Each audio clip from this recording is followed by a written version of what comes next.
Welcome to Last Night's Coffee with Chuck and Jon. It's shake and bake time. Greetings, Earthlings and locally hated British loyalists. This is Last Night's Coffee with Chuck and Jon, episode number 202. In Congress, July 4th, 1776. The unanimous declaration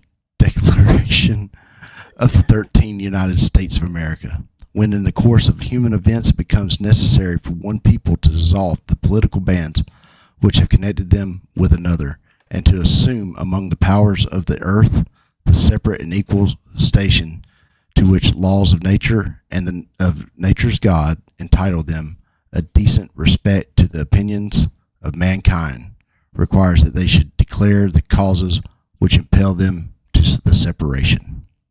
We hold these we hold these truths to be self-evident, that all men are created equal, and that they are endowed by their Creator with certain unalienable rights. Mm-hmm. What a profound statement, man. What a profound statement. 249 years ago, we had our forefathers, man. These guys were, what, 18, 19, 20? Like, you know, you had Ben Franklin was the old man, but everybody else was young. Yeah. It's really weird to think about that fact, man. And they had the foresight to think through so much about humans and the way we act and think. What's that quote from the Bible about old men and dreams? And oh yeah, your old men will dream dreams, and your young men will see visions, or something like that, right? So they were visionaries, dude. Yeah, they could envision what the old men could only dream of, freedom, you know?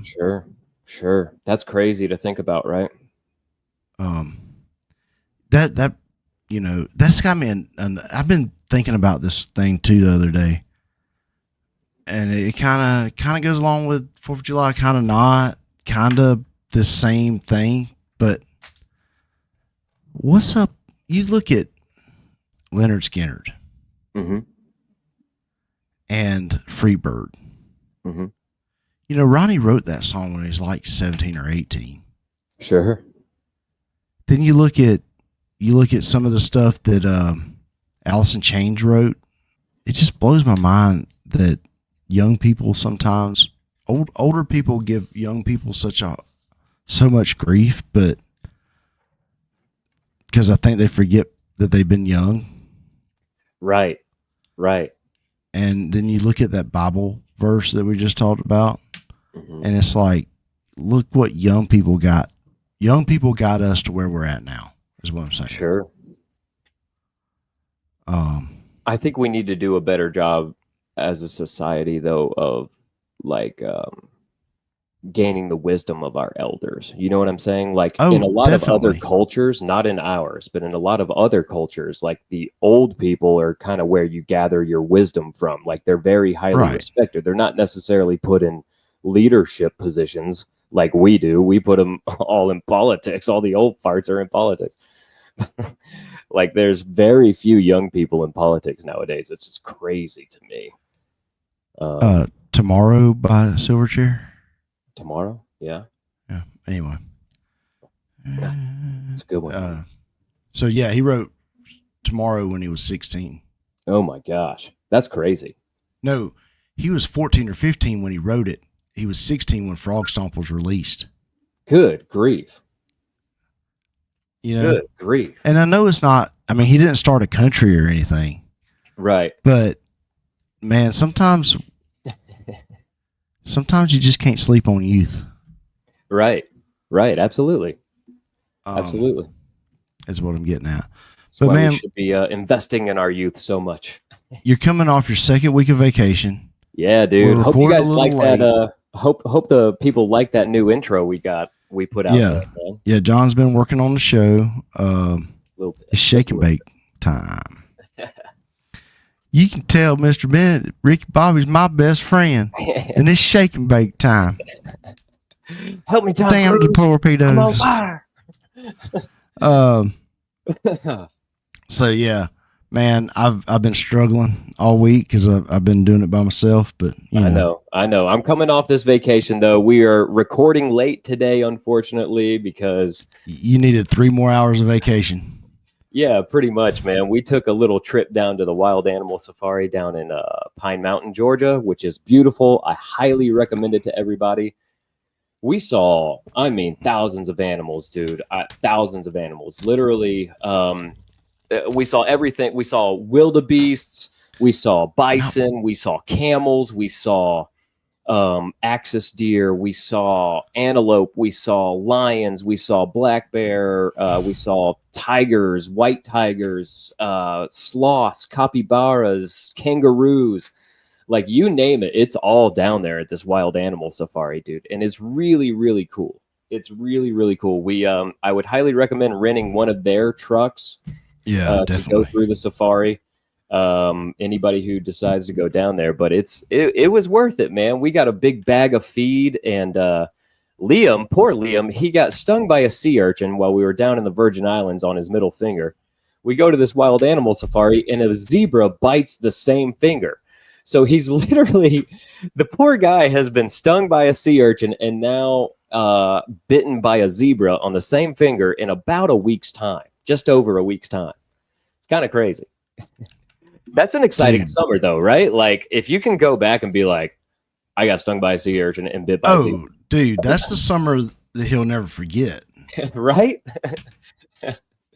But, yeah, we had a great time down there. I highly recommend it. They do have, like, a sloth encounter, which you can pay a little extra for and, like, actually spend time with sloths. So you got to look into it and see what time that happens or whatever. But that sounds really cool. But highly recommend the wild animal safari down there. I'm gonna have to check that out one day. It's beautiful too, of course. Pine Mountain. It'll probably be in the fall. I'll definitely get the sloth encounter. There was water buffalo, dude. I was sitting there thinking, like, one of you could have been traded for my sister, you know? Yeah. Yeah, it was a great time, dude. Great time. Yeah. You could have traded one for your sister. That's crazy. Yeah, way back in the day. So what did you guys get up to this weekend? I know I'm ready to hear about Atlanta Motor Speedway, dude, because I know you guys had some decent seats where you were at. Like, those passes were awesome, man. Okay. What all can you tell me? Well, some of it's classified. Right. I assume based on your the people you were with. I spent some time with a fighter pilot, and some of it is classified. Yeah, exactly. I bet it is. He's like, I will tell you this. He goes, I can tell you this since we're drinking beer. And I was like, okay. Not sure what that means, but all right. What was it? What did he divulge? Was there anything? It's classified. Classified. Okay. Classified. It means that if I told you, I'd have to kill you.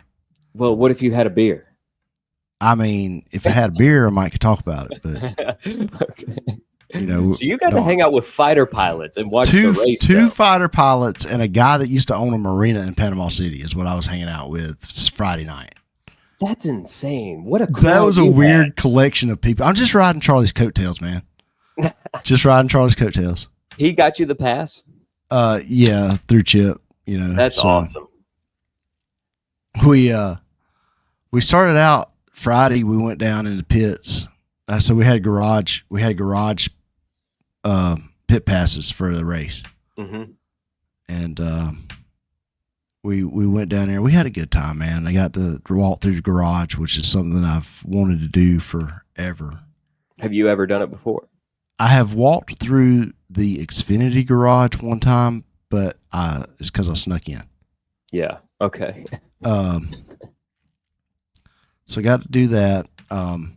We had our tickets for this race were on the back straightaway so they got a camping thing set up across the back straightaway. Right. So that's where we were at for the race. And it was, you could see the stands, you could see everything. It was amazing. Everybody had their TVs on. So if there's a wreck, you had 10 seconds to get to the TV before the replay happened. You know what I mean? That's like pretty funny. 10-second delay. So, there's a wreck. Turn around. Oh, okay. That's what happened. It looked beautiful under the lights, man. Atlanta Motor Speedway under the lights is just a sight. Well, Echo Park Speedway now. They changed the name. Oh, get out of here. Yeah, so it got bought. The naming rights got bought. A lot of people are upset about that. They're like, why would you change Atlanta Motor Speedway? I'm only going to call it Atlanta Motor Speedway. Well, if you want to be like that, call it Atlanta International. Yeah, Speedway, right. Because that's what it was before it was Atlanta Motor Speedway, y'all freaking nerds. I'll call it Echo. I don't care. As good a race as I saw Saturday night, I saw the best race I've ever seen in my life in person at a speedway. Wow. You can call it whatever you want, and I will gladly go around and call it that. But because it was amazing. They put on a show? Dude, the runs they were getting mid-pack. So they somehow they could get these runs. And it took me, I studied it for about 30 laps, trying to figure out where the run was starting. Mm-hmm. And they would set up a run mid-pack, middle of the back straightaway, and make the pass going in the middle of turn 1 and 2. So they would set their car up for that and make the pass almost a whole lap ahead of them. I mean, it was freaking awesome. Chase Elliott ended up winning. My boy Chase, hometown hero. You should have heard the stands. Yeah. I mean, we could just hear the roar of the crowd from across the way. I bet it was nuts, dude. It was nuts. We got to boo Denny Hamlin, so we had that going for us. That made you happy? Yeah, that made me very happy. I was trying to get one of Chip's grandkids to say my 2 favorite drivers are Kyle Busch and whoever beats Denny Hamlin. And his mom heard me say that, and she goes, "Don't say that. You put your dad in his grave if he says that." She goes, "Not about Denny, but about Kyle." And then she walked off, and I said, "Come on, say it. Say it. Say it." He goes, My mama said, "You trying to trick me."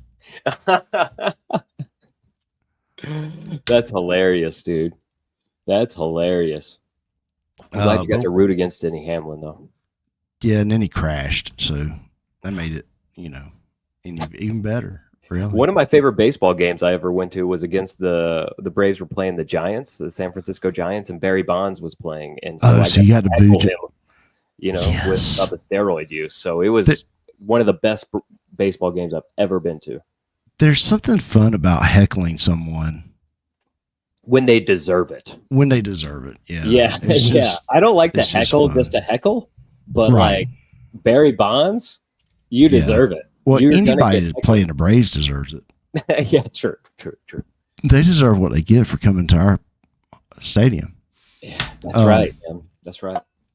But yeah, man, we had a good time. We saw 2 races. We had the Friday night race, which I was on a different camper, and I started out at the same camper that I watched the whole NASCAR race from, and then Charlie's like, "Let's go down to this other camper that I know some people down there." So that's where we ran into the fighter pilots and all the cool people. Oh, that's awesome. And just, dude, you talk about a good time. I mean, it was just, I've never been so relaxed at a race. Yeah. And I had a parking pass on my truck to where I pulled right up to the camper. Oh.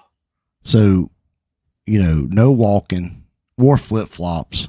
Man, you were spoiled. Dude, I told Chip, he goes, "What do you think?" I said, "There's no other way to watch a race from now on." Did you wear the captain's hat? No, I wore my freaking wheelman hat. Oh, okay. I started to take the captain's hat, but I didn't feel like walking downstairs and getting it. Right.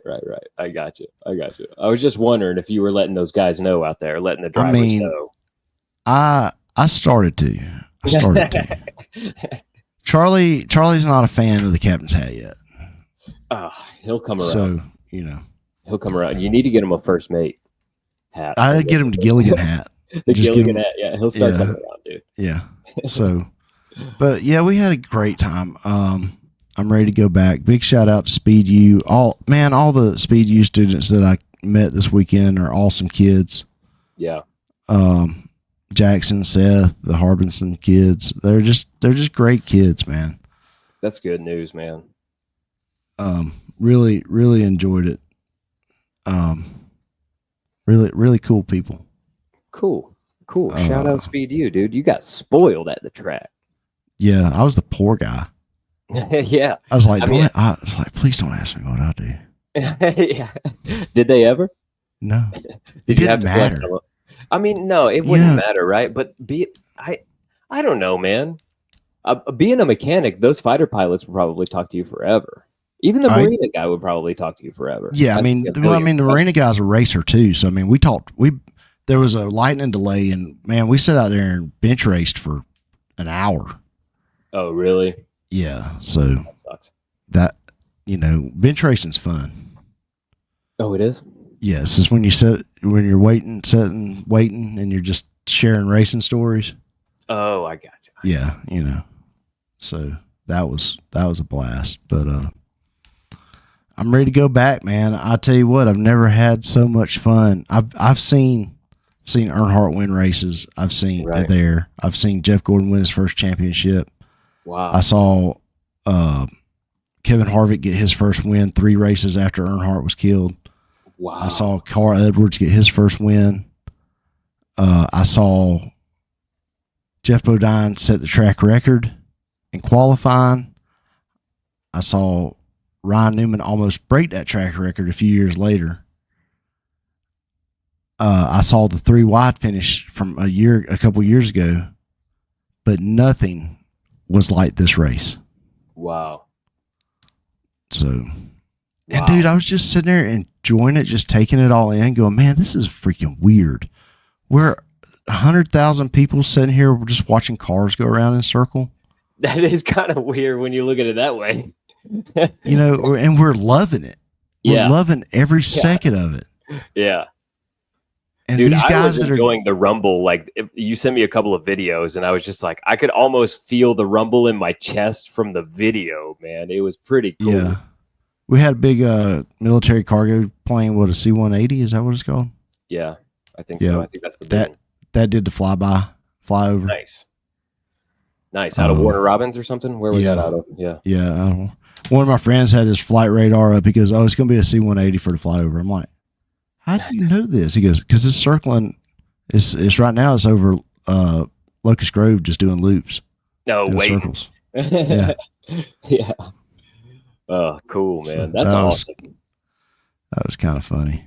I'm really glad you guys got those passes and got such the treatment, dude. You deserve it. Yeah, it was fun. We got to get our car back. We got almost all our parts here now, so we're ready to go with that. Heck yeah. Got to get through this fish fry first, man. That's right. Your annual fish fry is coming up this weekend. Yeah. What are you responsible for this year? Everything. It's my house, so I mean, I got to cook it. Everything. Yeah. Man. We went to Lake Sam's and got some fish. Okay, so you already got your fish. I already got the fish. Mm-hmm. Yeah. You got your oil yet? I got 2 gallons, but I got to get some more. How many gallons of oil are you going to use for this fish fry? Probably 3. Wow. I'm thinking. That's a lot of oil. I'm going to measure it. I got to measure it. I'm just going to use some water and measure it probably tomorrow and figure out if I need to go get some more or not. But now, like, I think we're doing some shrimp too this year. I got somebody bringing shrimp, so we got that going for us. But don't you be setting no fires now. We don't need the fire department getting called out there. Oh, we'll have a firefighter and a coroner on staff while we're there. So, are you serious? whatever happens, we got it covered. All right. Hopefully, there's no sniper lurking like there was over in Coeur d'Alene. Possibly a member of law enforcement. Dang. So yeah, you guys will be stacked. We're good. We're good. Now, is the coroner? Is he a public servant? Yeah, he's an elected official. How about that? That's right. He can arrest the sheriff if it is necessary. Oh wow, he's the guy you call for that? Yeah, like there's some kind of, and he's explained it to me. He's like, I can't just go arrest him. But if it's necessary, I can go arrest him. I'm like, well, you gotta have somebody who abides over the. yeah. So a coroner can arrest a sheriff. Yeah, presides over them. And dude, he said it's not like the coroner on NCIS. Right. His liver temperature says he died 5 hours ago. It don't work like that, huh? Yeah, it don't work like that. Oh man. Well, how about that situation out in Coeur d'Alene, man? What do you know about it? I don't know a whole lot. Okay, so I got it pulled up. Here's the headline from NBC News: 2 Idaho firefighters killed after gunmen started blaze to lure them into an ambush, authorities say.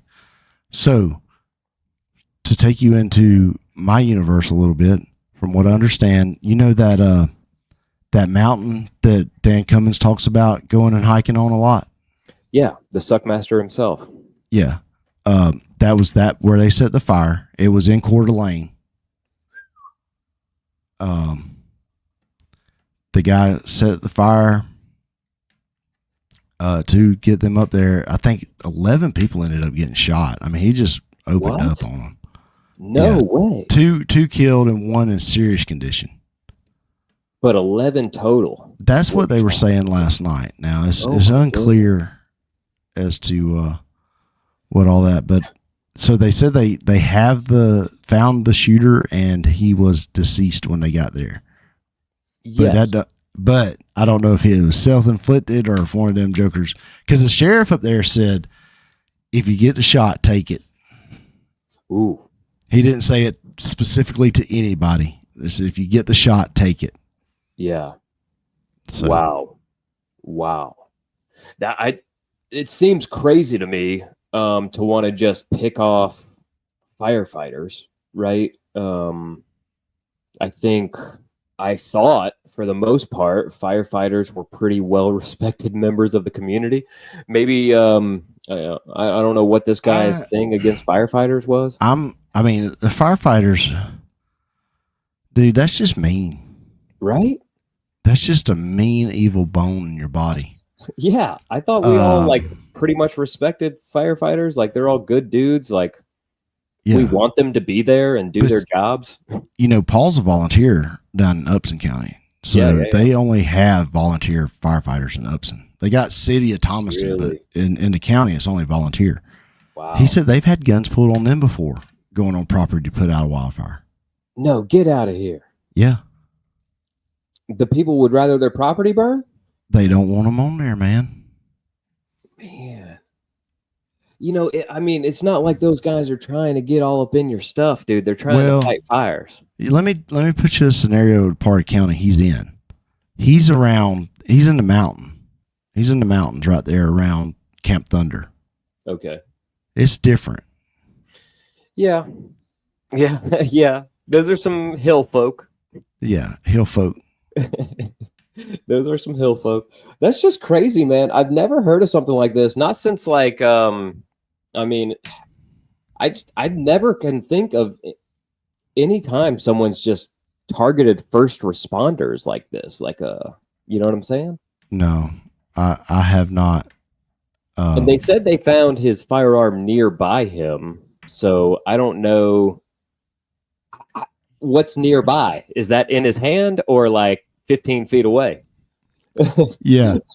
Was there a struggle and he got axed to death? I hope a firefighter snuck up on him and axed him. Oh, dude, firefighter pickaxe?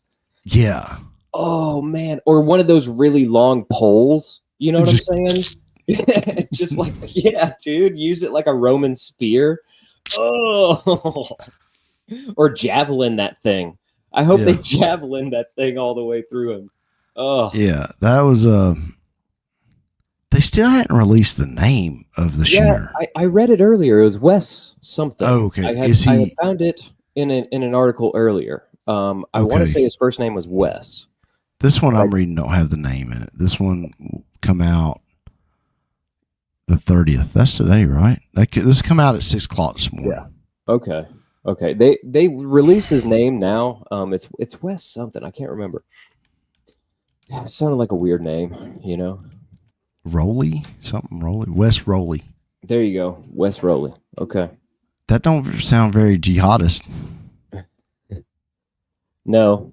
No. I just wonder the motive is what questions me so much. I just wonder the guy's motive. Like that's such an odd thing to do. Well, what else you gonna do in Coeur d'Alene? There's not a lot going on.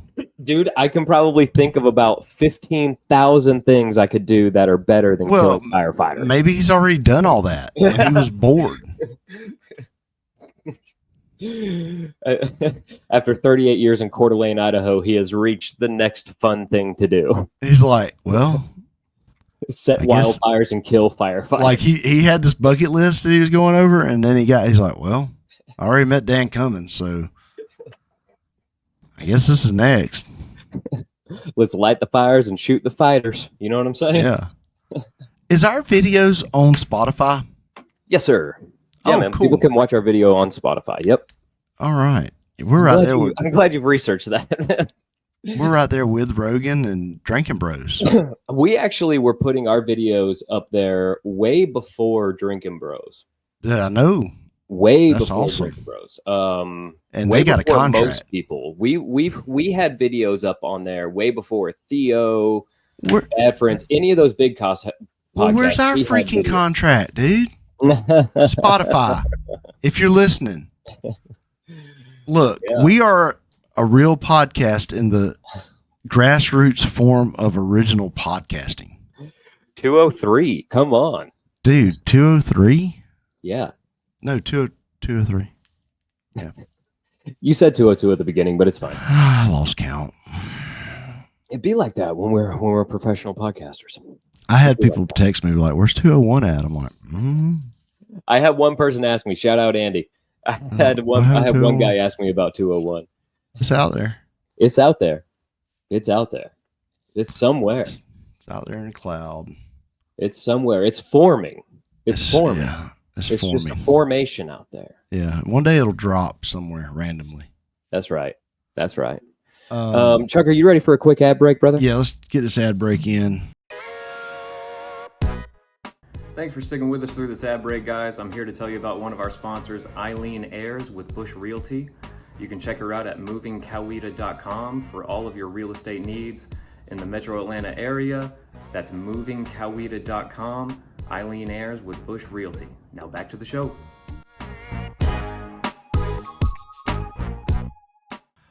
And we're back, ladies and gentlemen. The Liver King's in the news. He is, dude, and for all the wrong reasons, my friend. One of my fellow carnivores here. Yeah. He was part of the original trend of carnivore diet, man. He ate a lot of liver. Sure did. He came by the name, honestly. So, and steroids. Yeah, that too.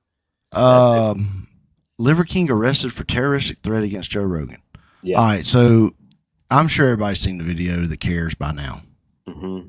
Mm-hmm. I think we need to get down to the main thing that everybody's wondering. Mm-hmm. Who would win the fight?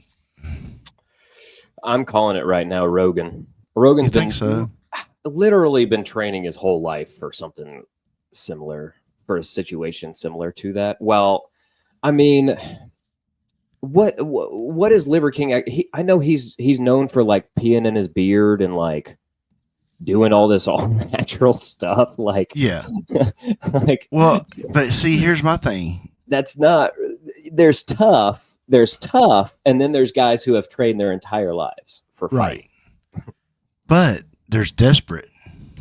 There is desperation too. There's desperation in those eyes of Liver King. And I think height-wise, it'd be probably a pretty good fight. I think they're both around 4'11", right?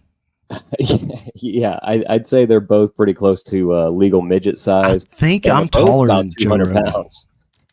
Oh, I'm pretty sure you are. Yeah, he has a different height almost every time you ask him. It'll be like 5'8", 5'7", 5'9". Like he said all kinds of different stuff. According to Yahoo, for some reason I'm on that. Okay. 5'8". Okay. Which is what I claim. Right. Dude, you think you could take Rogan?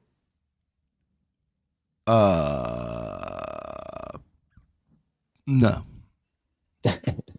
How long do you? How long? How long? How long would you last? Not long. Yeah, I'm thinking the same for Liver King. I'm thinking 30 seconds or less, and Joe would probably at least have him in a chokehold, if not already put to sleep.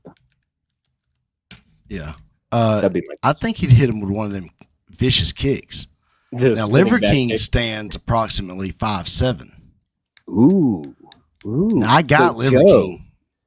You've got Liver King on. Do you think you could take Liver King? No training. He's got no training. No training? Me no training, he no training? I think I could take Liver King. Yes, dude. I think you could too. He's seriously deflated since he got off the steroids. I think that's part of this mental break is him trying to get off of steroids. I mean, you can look at his body and see the complete physical toll that getting off of him has had. I think he's on psychedelics. I saw a video talking about how that can mess with you in ways that it's messed with him. Sure. I mean, I'm grip on reality. Yeah. It's not that I'm not bashing psychedelics, but, moderation, dude. They have their time and place. Yes, moderation is a very important key when it comes to psychedelic drug therapy. Yeah. So, Liver King, hope you're sobering up in your jail cell, and hopefully you get through the shakes and everything all right. Yeah. What a comeback story that would be if he came out all jacked and like all natural Liver King and like actually. Dude, he's not. He's not. It's not happening. What a comeback story he could have, dude. It's not happening. So Hobby Lobby's in the news. Well, yeah, they are. I stumbled upon this. This is actually an old article. The news kind of broke in 2018. So it's been a while. That's pre-COVID, dude.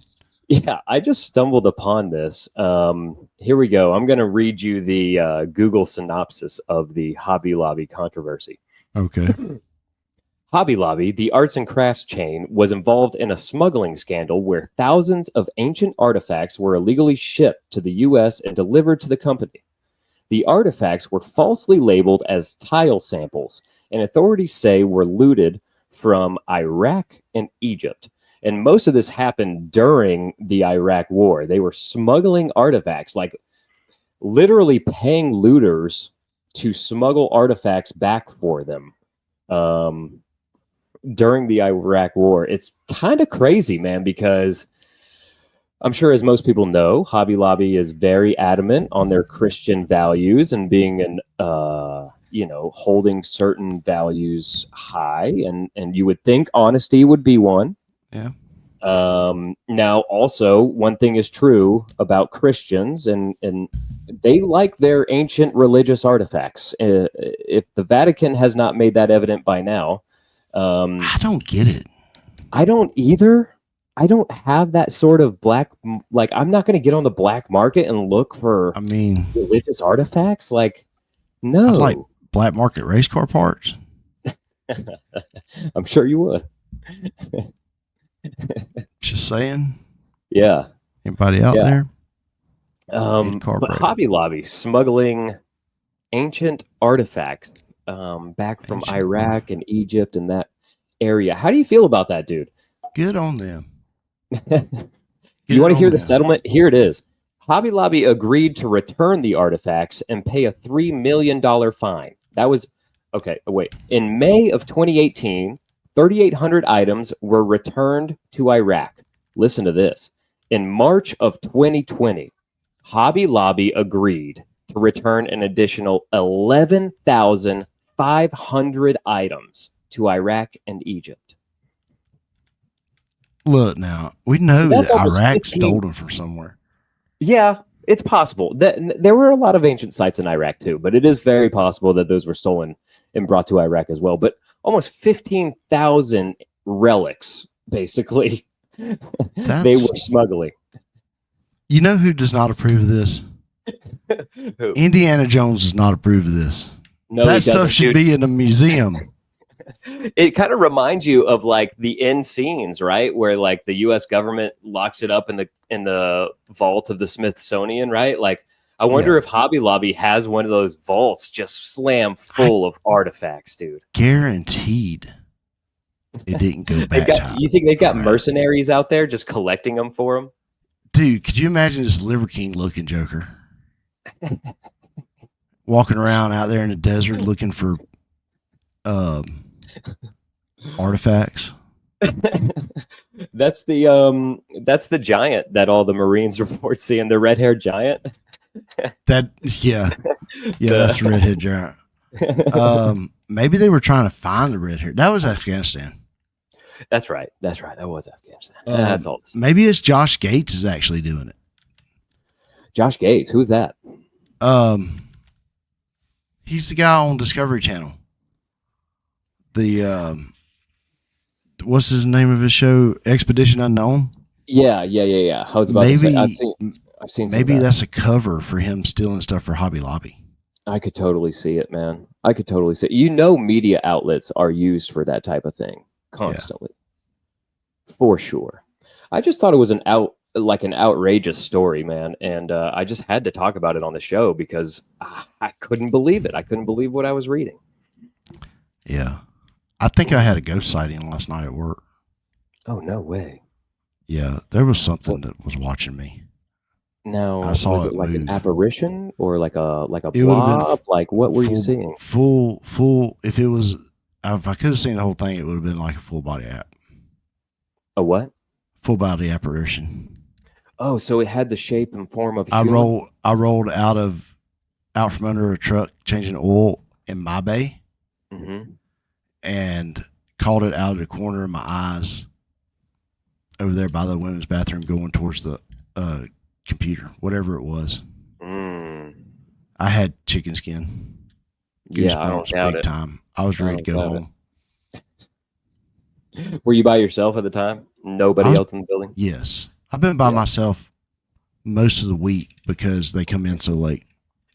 Yeah, how does that feel? I hate it. You getting the creeps a lot? When I left last night, nobody was there. Oh. That feels weird, doesn't it? Dude, you just don't even know. You work an entire shift without seeing a single person? That gets weird. Dude, not even a feeder truck didn't even come last night. I'll tell you what, though, after 2 weeks back to back, I actually feel like I had some time off. I will say that. Good. It was so quiet. You get that week vacation and you don't feel like you were off at all. Yeah. Yeah, I know. It was so quiet last night that there were deer outside the shop when I left to go to work. Wow. That's awesome. Or go home, I mean. Yeah. I know what you meant. So, you ready for a meme? Peaceful. Yeah, send me over the meme of the week, dude. No reaction video this week, Nightshifters. No reaction. Yeah. Deal with it. All right, here we go. Pulling it up. It looks like Toby Keith here. R.I.P. Toby Keith. You would have loved the Iran war.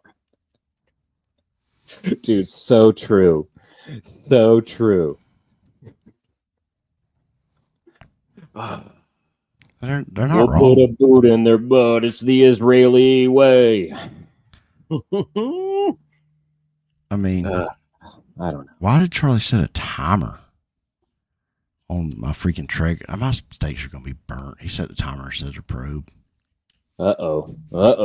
We got to rescue them steaks, dude. We got to rescue them steaks. We got to sign off of this podcast. It's been a great show. Episode 203, man. They were woohoo ribeyes, I think. Ooh, we all love a good woohoo steak. No, they still got a few still got a few points to go. I think he's flipping them. Oh, okay. Whew, I got nervous. Close call. Yeah, close call.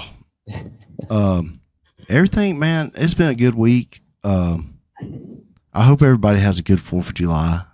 Remember what this country came from, and the people that's fought to keep it free while you're out there cooking your hot dogs and frying your fish. And there's a reason we celebrate with fireworks.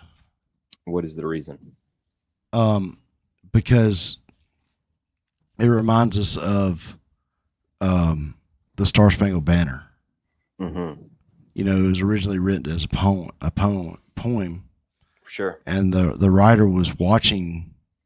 They just wanted to know if the flag was still there, and that's why they said, "Can you see it?